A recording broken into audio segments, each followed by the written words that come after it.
is it that the only time we start talking about limiting this kind of speech is when one white man dies? Now, I want to just talk a little bit too about what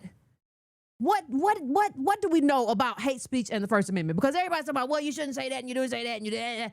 Just let's put that down for a second, can we? Let's talk about what we know. The usual definition, drawing on statements from the United Nations and the Council of Europe, includes racial, ethnic, and religious epithets, calls for racial or religious intolerance, and false statements about racial or religious groups, with Holocaust denial being the most common example. And why do I bring that up? So anybody having any kind of disagreement with Mr. Kirk, may he rest in peace, anybody having any kind of disagreement with him is not engaging in hate speech. One could say that the hate speech was what he engaged in. So if you were going to tackle hate speech and try to put a limit on the First Amendment, which I'm not saying that you should, I'm saying that conversation would have happened with ADOS and not with him.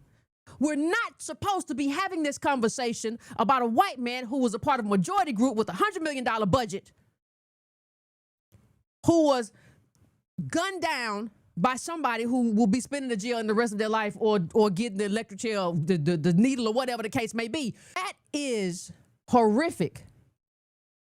And I don't believe in taking somebody out like that, because I don't believe in the death penalty either. I believe in redemption, so I don't believe in that. But what I am saying to you is that if we were ever going to have a conversation about hate speech, it should involve the Negro. How is it that the only time we start talking about limiting this kind of speech is when one white man dies? I'm just asking these kinds of questions. How is it?